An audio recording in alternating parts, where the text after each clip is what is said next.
channel. I am the Epileptic Explorer, and this morning we will be reading Painkiller by Meier. This is a book based off of the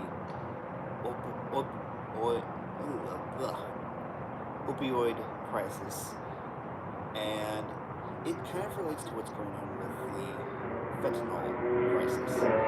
So this book goes over the history and as well as the events that took place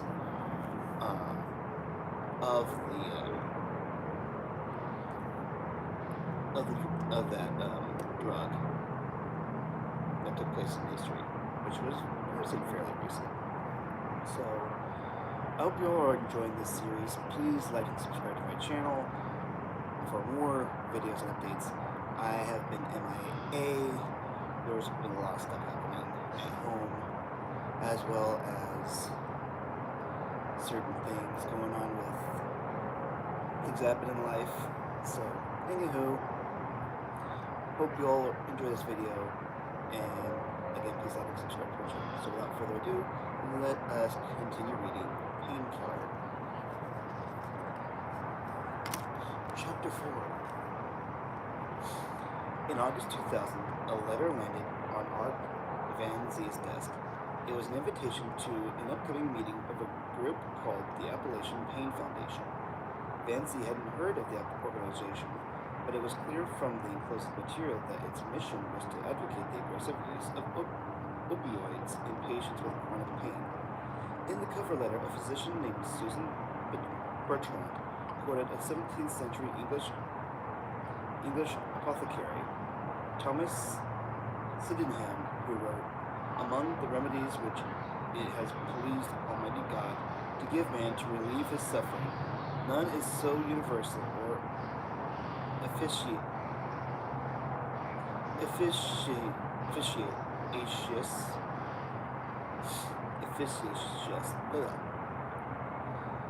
as opium." Bertrand described herself as the founder of the Appalachian Pain Foundation and said its mission was to spread new medical thinking about treating pain more aggressively through a series of educational meetings for doctors. The talk's sponsor was Purdue Pharma, manufacturer of OxyContin.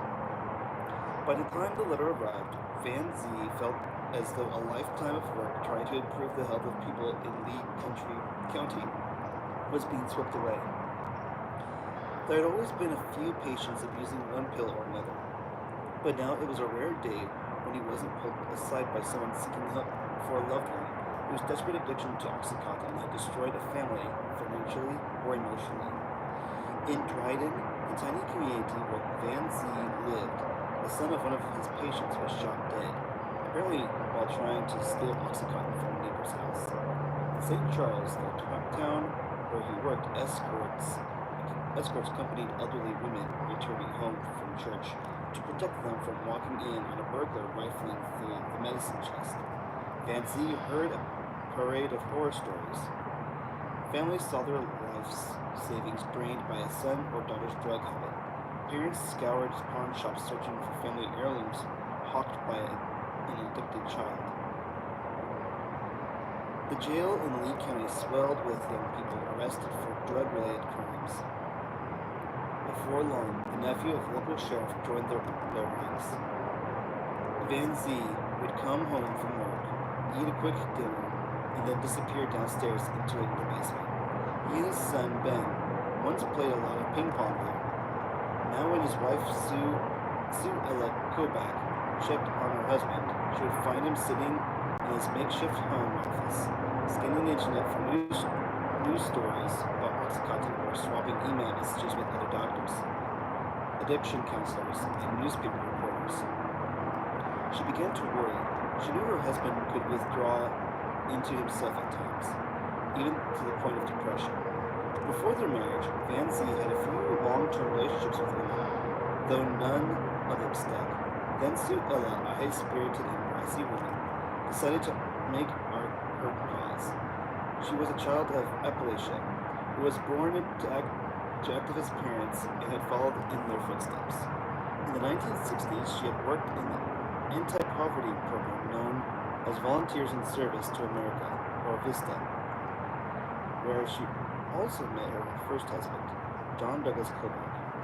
He had dropped out of Harvard University to come to Appalachia as a VISTA volunteer, but then he died suddenly in 1970 at the age of 25, when Sue Ella was pregnant with her son Zach. Sue Ella had long dreamed of becoming a lawyer, not just any type, but one who would use the law to try to make Appalachia a little better. She entered law school at the University of Kentucky and, after graduation, went into practice as a community lawyer. For a time, she and Art worked two sides of the same street. While he attended the sick, she took on coal companies and landfill operators on behalf of local community and environmental groups. She also worked as a public defender representing those who couldn't afford a lawyer. She regularly bumped into Art and suggested he call her. He would quietly smile and say he might. He never did. A mutual friend suggested to both of them that they go out together. That didn't work either. Then one night in 1983, while at a restaurant with friends celebrating a courthouse victory, Sue Ella caught sight of Art as he walked in. She was tipsy from champagne. "Why haven't you called me yet?" she demanded. 3 weeks later, he did. They married in 1986, had a son, Ben, and adopted a daughter, Sophie May. Family life had mellowed Art Van Zee, though he remained dedicated to the St. Charles Clinic.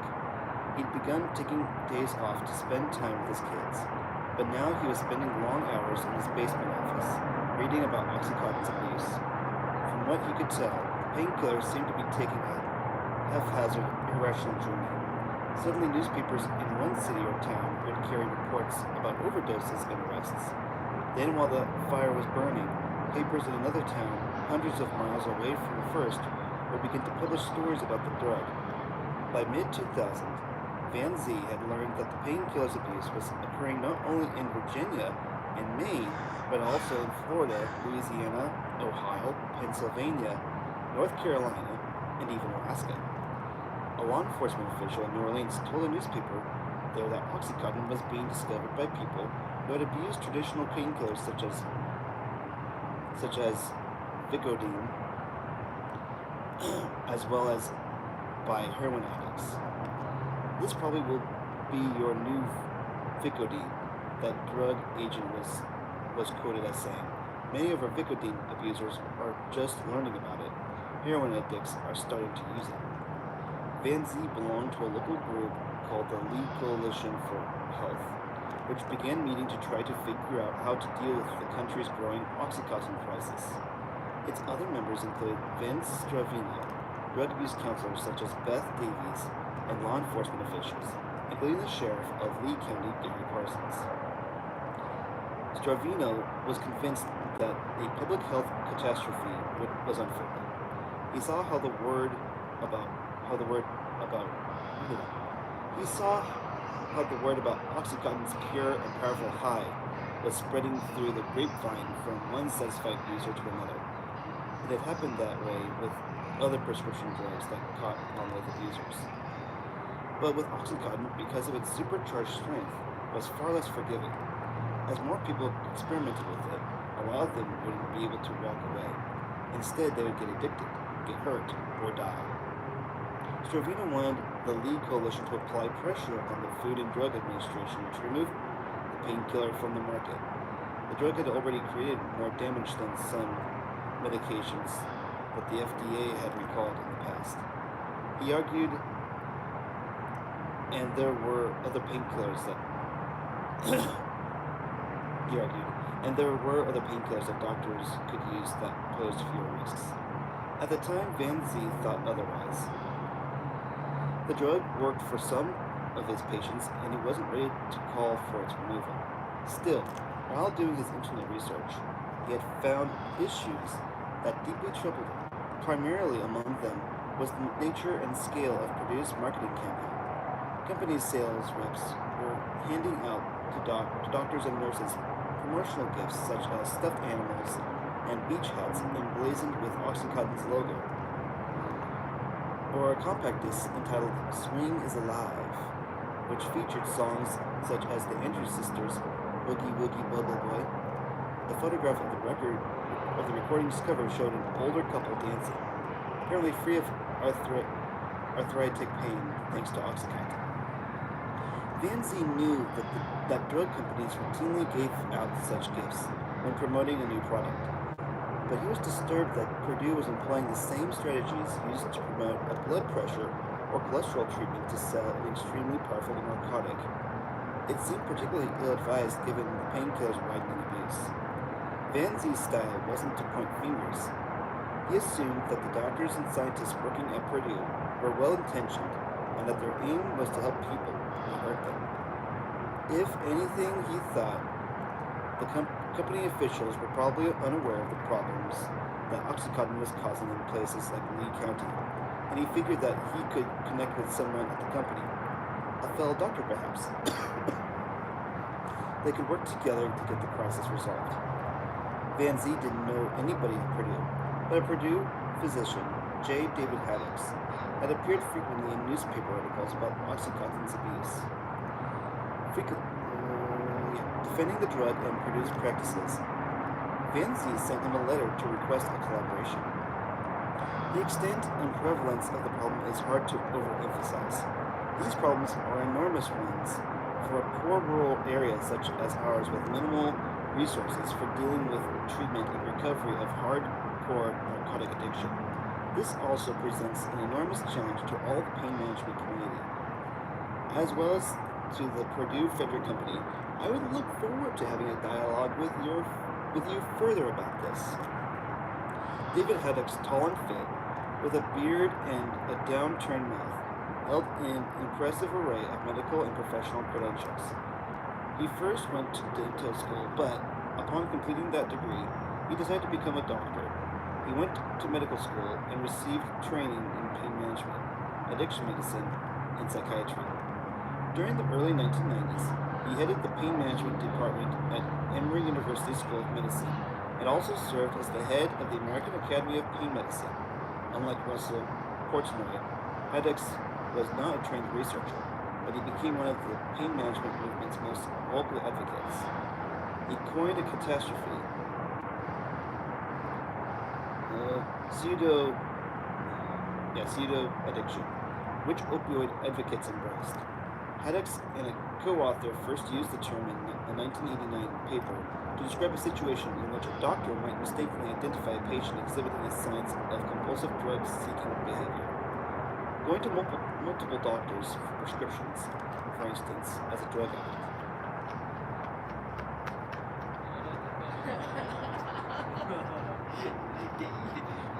But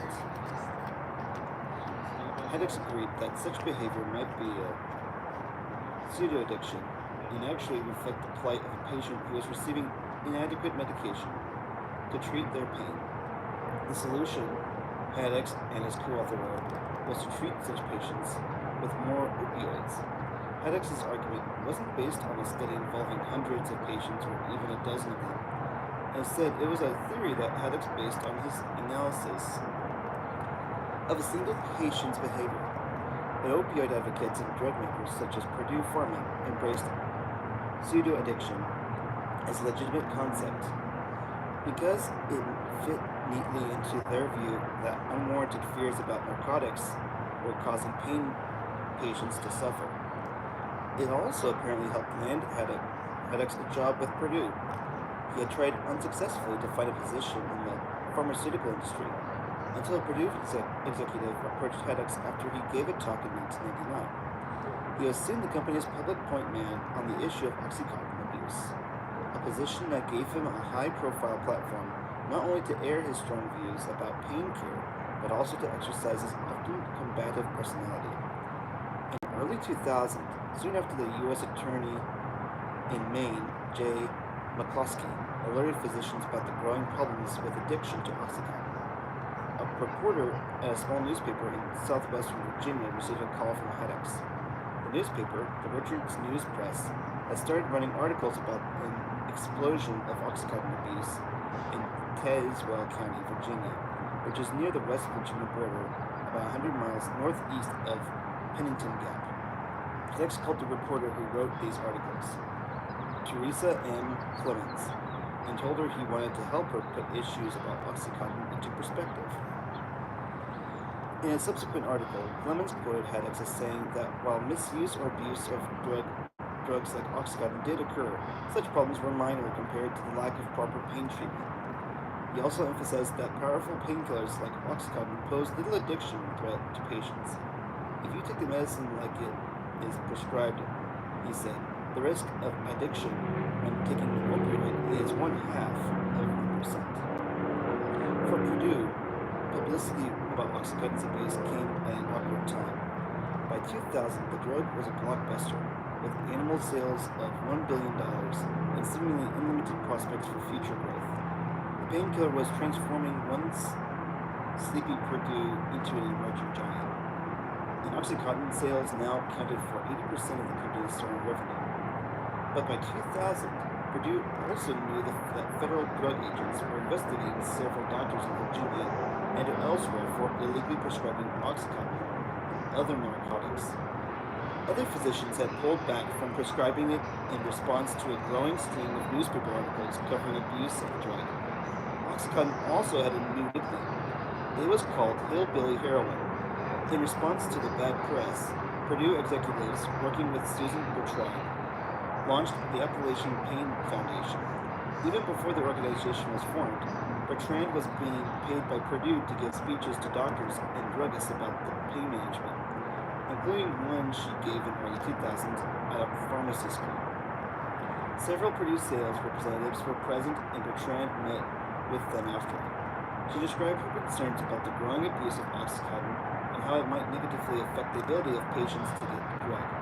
She offered to set up a group that would advocate for the use of Oxycontin and other stronger narcotics and help doctors better understand how to use them. The Purdue representatives welcomed the plan and said that the company would pay for all the organization's costs, such as renting meeting halls. In September 2000, several Purdue executives, including David Haddix, arrived in Charleston, West Virginia, for the Appalachian Pain Foundation's kickoff meeting, which was billed as a pain management seminar for local doctors. Before it started, Haddix and others met briefly with a contingent of officials from Tazewell County, the area featured in the Ridgeland's News Press articles. A local prosecutor, Dennis Lee, painted a vivid picture of the devastating toll that Oxycontin misuse was taking in terms of addiction and crime. Haddix and his colleagues appeared sympathetic, but told Lee that the problems in places like Tazewell County were isolated incidents and reflected the depressed economics in those areas, and a long history there of using narcotic painkillers to treat injuries caused by occupations like farming, mining, and logging. Lee walked away from the discussion feeling that Haddix and his Purdue colleagues had failed to grasp the severity of the crisis that was unfolding. About a month later, the Appalachian Pain Foundation held a meeting in Richland, Virginia, a town 2 hours from Pennington Gap. Haddix was again the event's main speaker, and Art Van Zee saw the meeting as an opportunity to meet him. So he, Beth Davies, and Elizabeth Vines piled into Van Zee's car and drove there.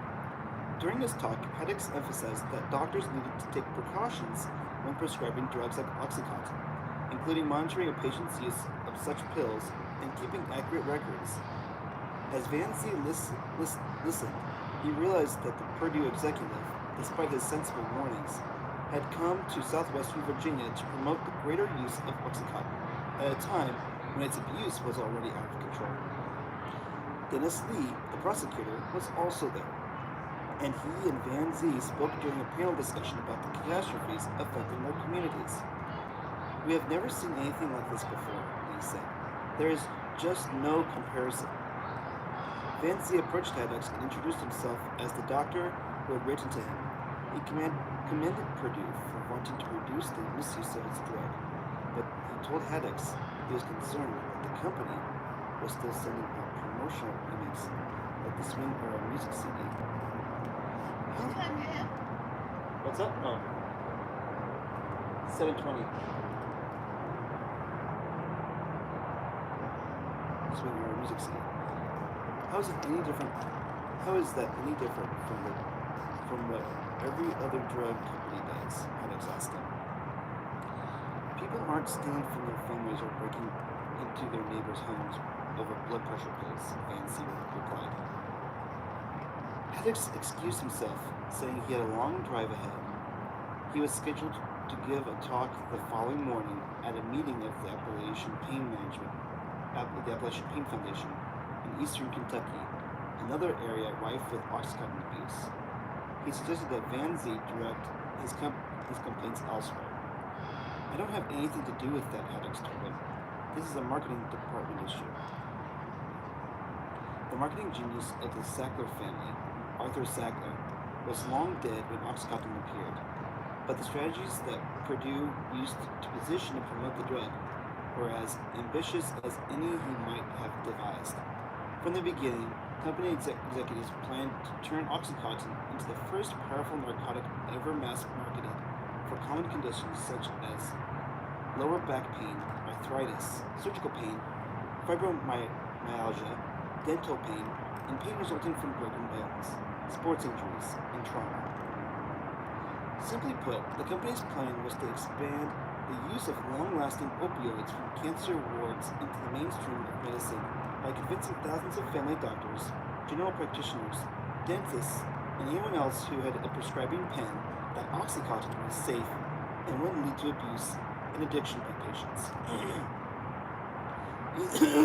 Excuse me. In 1995, a market research company hired by Purdue to interview doctors reported back that physicians were in universal agreement about wanting an opioid they could prescribe without the concern regarding side effects or addiction. They also responded favorably when told that a new long-acting narcotic produced fewer peaks and valleys than a traditional painkiller in a patient's blood. The marketing firm Groups Plus noted some physicians worried that a pure long-acting narcotic might be more susceptible to abuse. But Purdue knew that for Oxycontin to succeed, it had to give doctors excuse me. It had to give doctors what they wanted, not what they feared, even if that meant creating illusions or having to lie. Its unwitting accomplice in that campaign was the FDA. When the FDA approved Oxycontin for sale in late 1995, regulators let the company make a claim for the drug that agency officials have never allowed for any other drug before or since. The FDA permitted Purdue to imply that Oxycontin might pose a lower risk of abuse than traditional painkillers because it was a time-release narcotic. In the hands of Purdue, that hedge statement became a marketer's dream and a claim for Oxycontin's safety. The FDA reviews data about the safety and effectiveness of a drug for years prior to approving it for sale, and Purdue had pushed regulators during the process to authorize the company to make a variety of claims for Oxycontin. In one 1983 submission, for instance, it laid out its argument about why it believed that a time-release drug would be less prone to abuse than standard painkillers. The company stated, a controlled-release formulation of oxycodone,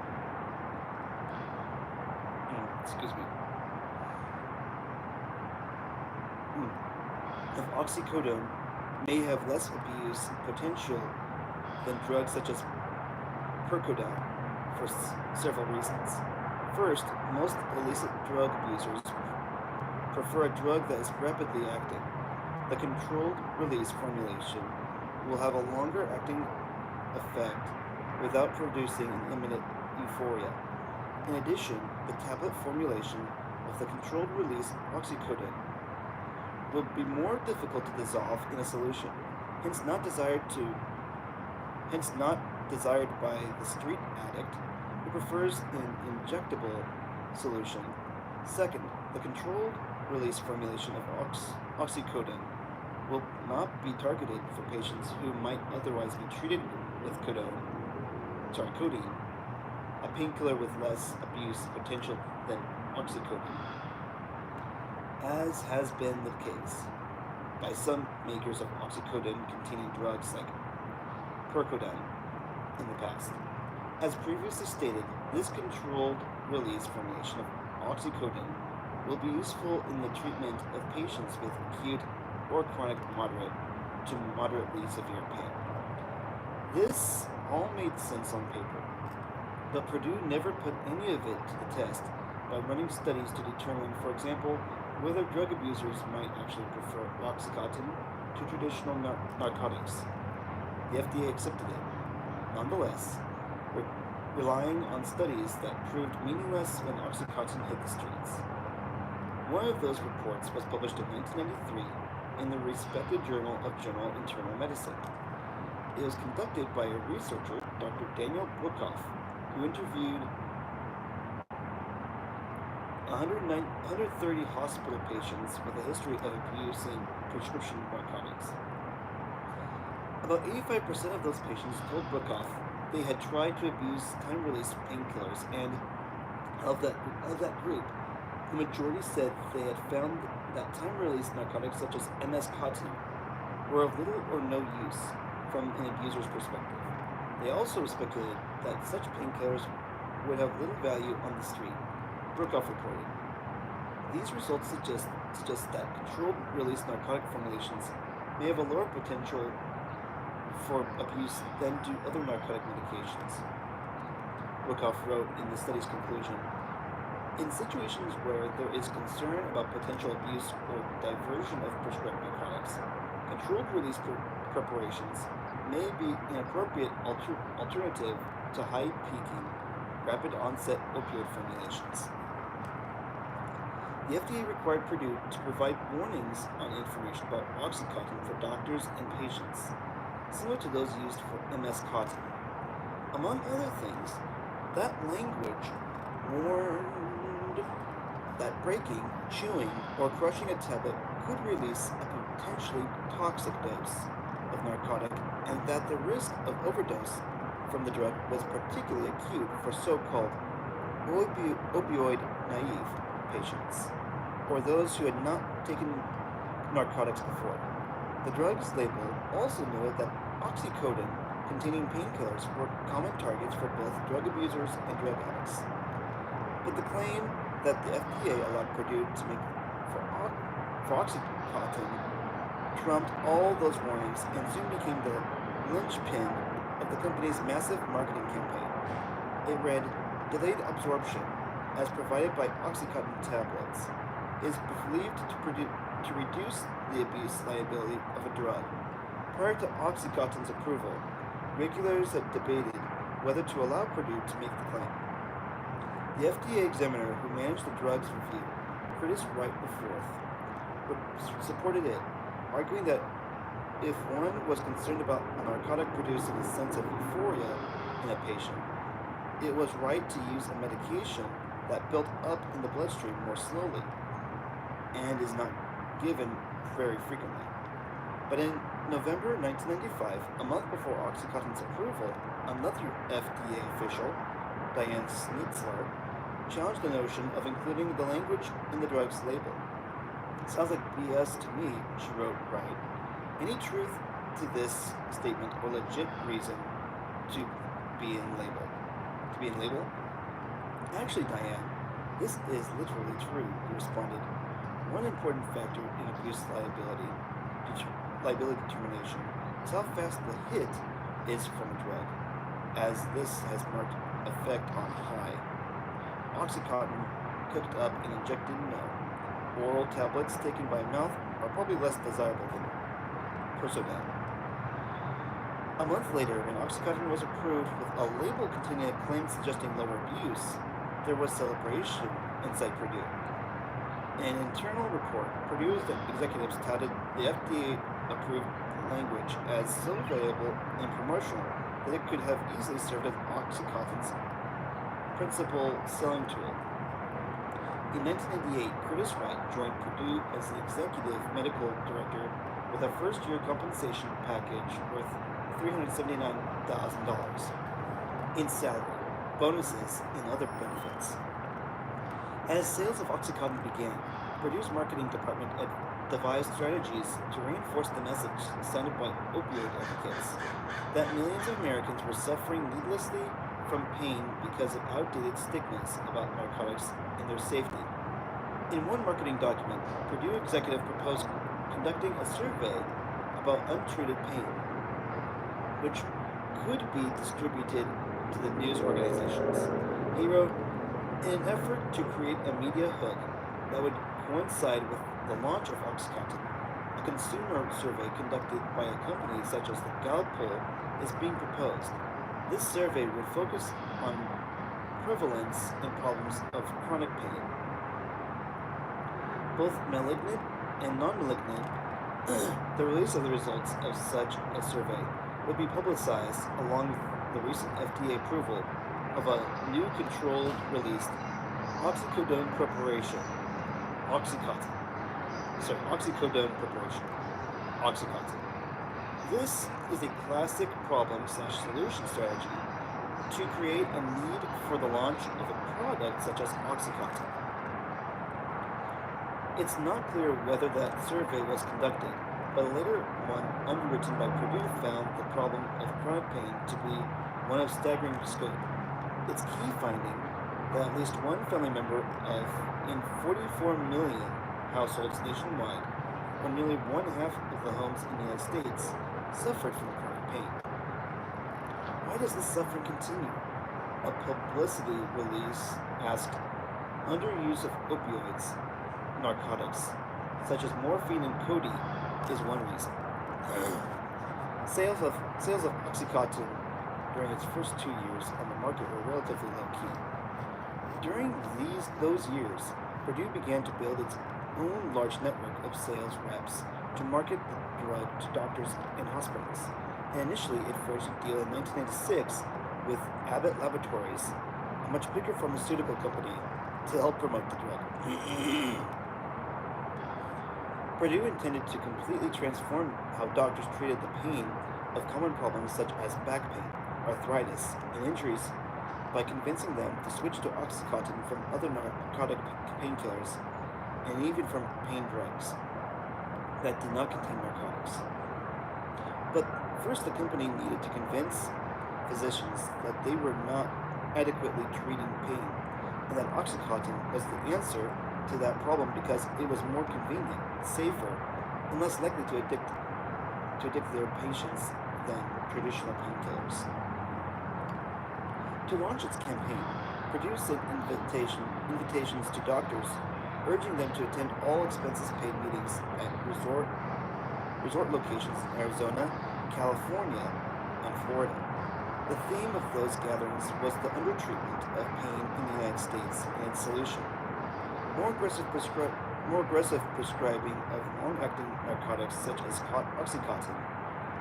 Over time, between 2,000 and 3,000 doctors would attend those junkets. Purdue also used these events to recruit hundreds of doctors for its Speakers Bureau, a term for the roster of physicians paid by pharmaceutical companies to give talks to medical professionals. Purdue was not the only company that sponsored educational junkets for doctors or paid physicians to pitch products to their colleagues. Every drug manufacturer was doing so. The practices were testimony to both Arthur Sackler's work to unify the financial interests of drug makers and doctors as a delusion among physicians. That industry payments to them were not a form of influence peddling. Some of Purdue's speakers, like Dr. Susan Bertrand of the Appalachian Pain Foundation, got $500 per talk. Better-known pain experts earned upward of $3,000. Purdue's speakers appeared at a variety of venues, including staff meetings at hospitals, events at local medical societies, and continuing education programs for nurses, pharmacists, and others. By Purdue's own estimate, it sponsored thousands of these talks in the years following the launch of Oxycontin. The company had sponsored similar events when it's first sold MS Cotton, when it first sold MS Cotton, which were attended by cancer specialists and pain experts. But the audiences for the talks that introduced Oxycontin were different. They were comprised of physicians who lacked training in both managing pain and recognizing patients prone to drug abuse. Purdue insisted that these presentations were intended only to raise medical awareness about the inadequacy of pain treatment rather than to market Oxycontin. But the number of competing pain relieving drugs could be counted on a few fingers, and company officials were well aware that their presentations invariably promoted Oxycontin. Purdue's 1998 budget included a push to convince healthcare professionals, physicians, nurses, pharmacists, and managed care professionals to aggressively treat both non-cancer pain and cancer pain. The positive use of opioids and Oxycontin tablets in particular will be emphasized. Traditionally, doctors prescribed long-acting painkillers such as Oxycontin only after milder ones had failed. But Purdue wanted to convince doctors to use Oxycontin before trying weaker medications such as combination drugs. Those like Percocet and Tylex, which mixed a narcotic with an over-the-counter pain reliever, or a non-narcotic painkiller called Ultram. Also in the budget for 1998 was a directive to convince MDs to prescribe, as well as RNs and appropriate pharmacists, to recommend to recommend Oxycontin tablets for both opioid naive and opioid exposed patients with moderate to severe pain lasting more than a few days instead of combination opioids and Ultram, and through proper dosing and dosage adjustment, eliminate or delay the need for other long-acting opioids. The marketing of Oxycontin was the most ambitious undertaking in Purdue's history. By 1998, the company's sales force stood at about 625 people, about twice the level prior to the drug's introduction, and about 70% of those sales reps were assigned to sell Oxycontin.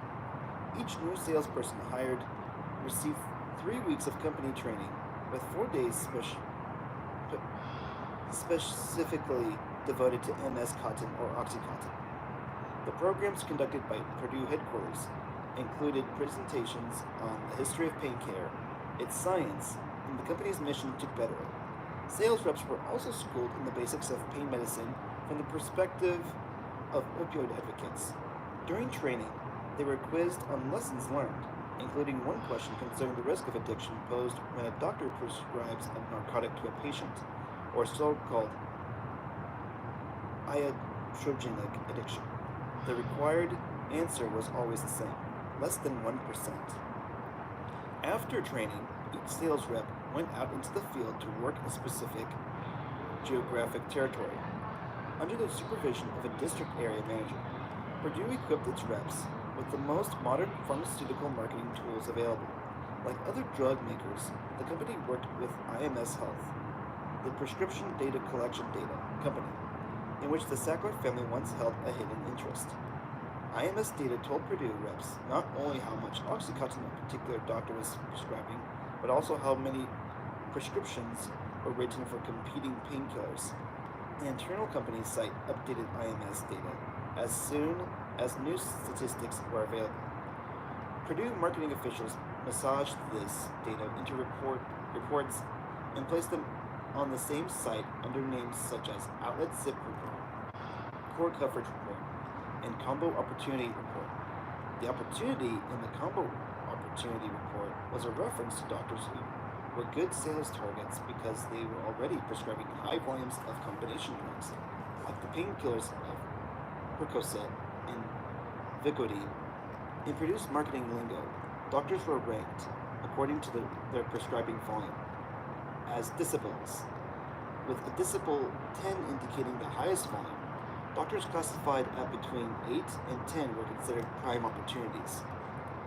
In making their pitches, Purdue reps pointed to Oxycontin's longer-lasting action and purity as advantages over traditional painkillers. But company reps continued to face a major hurdle: convincing doctors leery about narcotics so that their patients wouldn't get addicted to Oxycontin or abuse the drug. A survey of doctors prior to the drug's launch indicated that it might be doomed to be a niche product used only for patients in severe pain.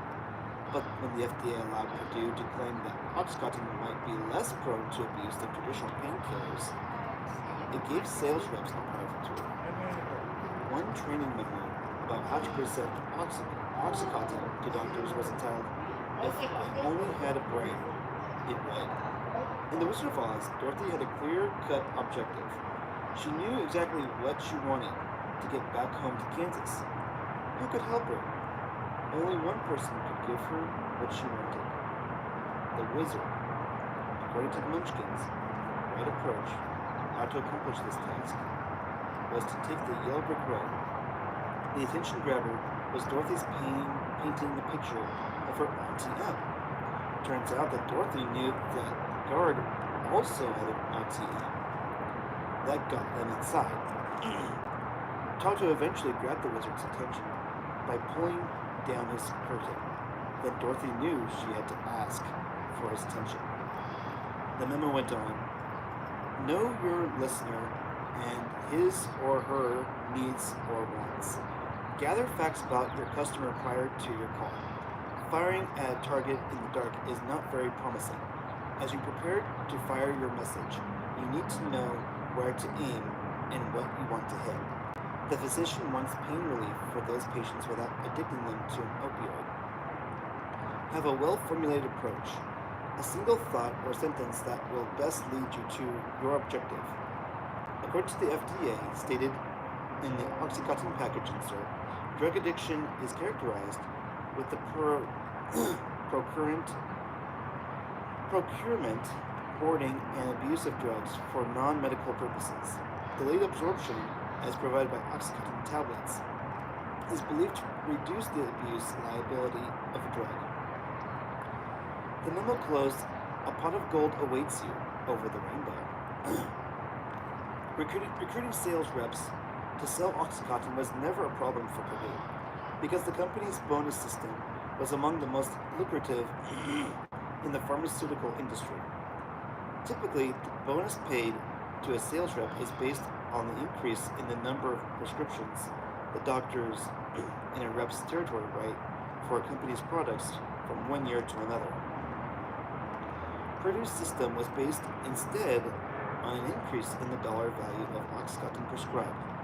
As a result, Purdue's sales reps had a financial incentive to encourage doctors to prescribe higher dosages of Oxycontin. The higher the dose per pill, the more it cost. This system had another predictable result. Some of Purdue's highest paid sales reps worked areas where doctors operated illegal pill mills, and Oxycontin abuse was rampant.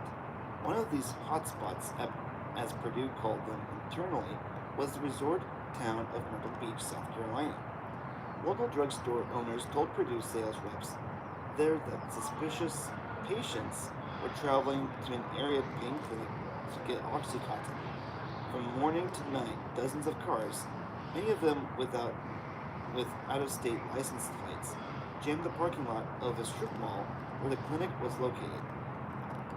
One Myrtle Beach druggist, Ron Mason, said he confronted local Purdue sales rep soon after his own pharmacy had been robbed for the second time. During the first holdup, which took place in 1999, a thief had entered the store, put a gun to the head of an employee, and demanded Oxycontin by name. Mason believed the rep had to know what was going on at the local pain clinic, but was silent because he was getting his commission on sales. Even as DEA agents began to investigate the Myrtle Beach clinic, the value of Oxycontin prescriptions written in the area boomed. In the first 3 months of 2001, sales grew by $1 million, which was $300,000 higher than the growth during that period for any other sales territory in the United States. When asked by a reporter about the huge increase, a Purdue spokesman attributed the boom to a large number of senior citizens living in Myrtle Beach who had conditions like arthritis that required pain medication. Traditionally, makers of narcotics have not promoted their drugs directly to patients through consumer advertisements, but Purdue used other means to get the message about Oxycontin out to patients. One way was through an existing public relations program called Partners Against Pain. Its website provided patients with referrals to pain specialists in their area. Purdue placed pamphlets and videotapes in doctors' waiting rooms, encouraging patients to talk with physicians about pain. Some companies would have embraced the ability to legally claim that its drug might be less prone to abuse than those of competitors. But for Purdue, that wasn't enough.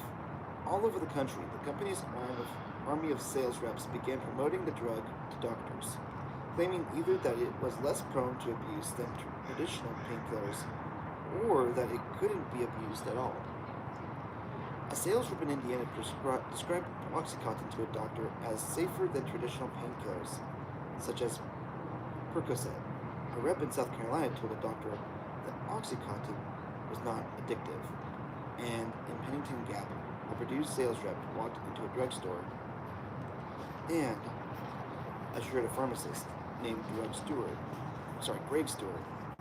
that drug abusers won't be interested in it. And that is the end of chapter 4. And I was losing my voice at the end there.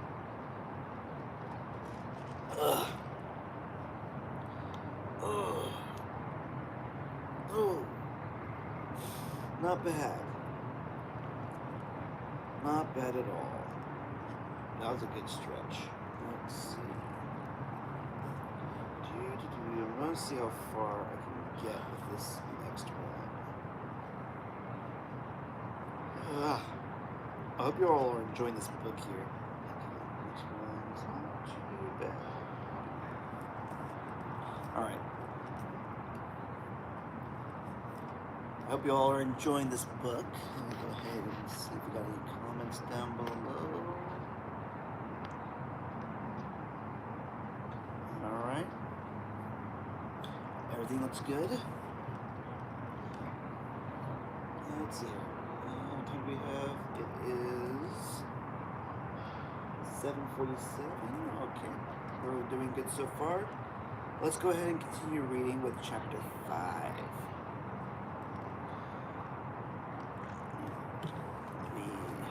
Let's go real quick here.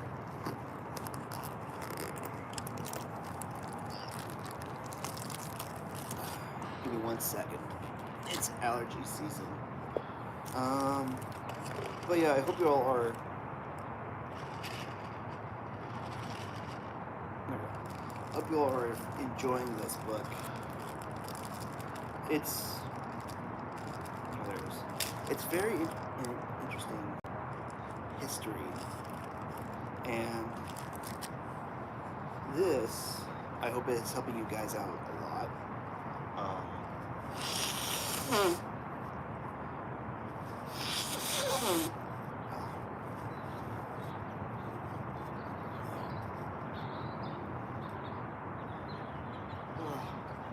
Sorry.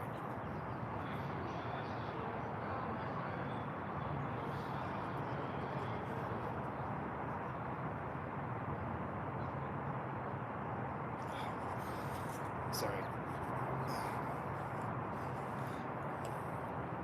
My allergies kick up, and it doesn't help that it's that time of year where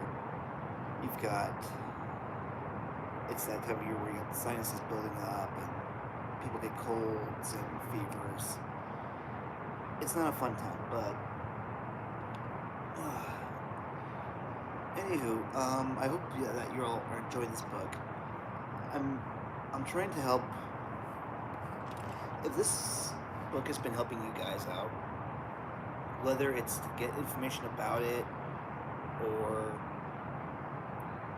if you're someone that was addicted to Oxycontin or fentanyl or another drug that's out there,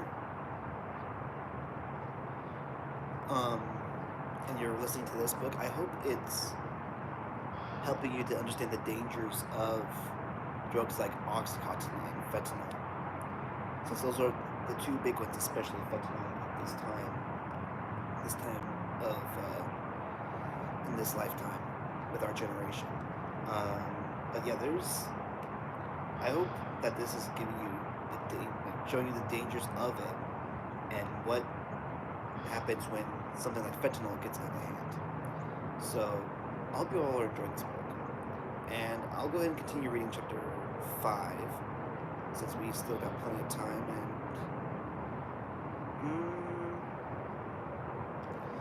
you know what? I think I'll hold for right now, only because I know the last time I did it, it kind of glitched on me. So what we'll go ahead and do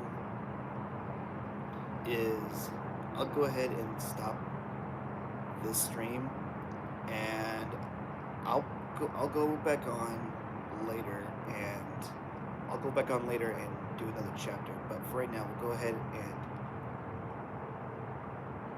and stop for right now, and we'll see you all in the next video.